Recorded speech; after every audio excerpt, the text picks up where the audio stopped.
Been told to prep for a bumpy travel season, so what's your best chance of making it to where you're going to go when you want to get there? Karma Dickerson is actually a travel expert herself, and she joins us in the studio to look at some of the strategies for a successful holiday flight. Karma, share your secrets. I'm an amateur, but we are definitely asking the experts. We do want to get those travel secrets. Crowds, delays, cancellations, high prices, you name it, we're supposed to expect all of it if we're taking to the skies this holiday season.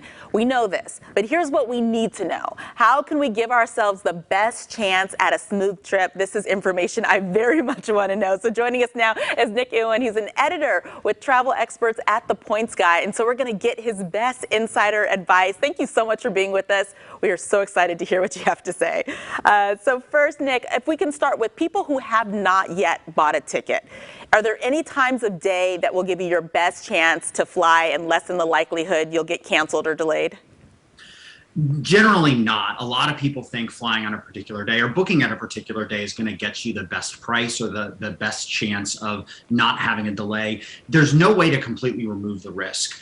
If you are looking to minimize the chance of having a cancellation due to network issues like what we've seen with Southwest and American over recent months, taking an earlier flight could potentially be a better option. Those tend to be a little bit less likely to get delayed. But again, with weather and these operational challenges, there's really no telling what could happen. There's no way to completely eliminate the risk of some of these issues that we've seen. Gotcha. And based on where we are, we're here in Sacramento, but we know SFO is just about an hour and a half away. And so a lot of people are looking at, okay, what is better? Should I go with the smaller, more local airport, or should we go with the major airport flights out of everywhere? Well, at a major airport, the big benefit you're going to have is the higher likelihood of additional flight options. If you book out of a smaller airport, there might only be one or two additional ways for you to get to your destination. Compared to going out of a hub, there might be multiple options. So you need to weigh that with the other factors like price. You sometimes see smaller airports can be more expensive. Sometimes they can be less expensive. The times may be a little bit less convenient. And of course, if you can get a nonstop flight out of a larger airport, as opposed to a connecting flight out of a smaller airport, that's one less takeoff and landing that could potentially go wrong if there are weather or operational issues. Perfect. But of course, we know for choosing SFO and you're in the Sacramento area, you would need to factor in things like travel to get to the airport, parking at the airport, that additional cost.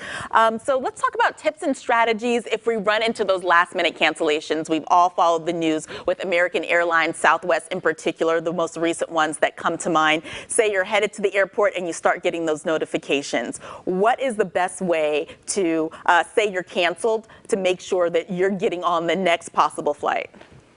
Well, first and foremost, having someone traveling with you who has elite status and who can get through to that elite line is really critical. The other thing you want to try to do is do your own research, be your own advocate, find that alternate flight option so that when you do call and you do speak to an agent, you can say, I noticed that there are 3 seats available on XYZ flight to ABC destination. Please rebook me on that ticket. If you can go and knowing that information, the agent is it's going to be much easier for them to actually get you booked. And there might even be a little bit more willing to help you because they're not going to get yelled at. They're dealing with someone who has really done the research and knows exactly what they need to do.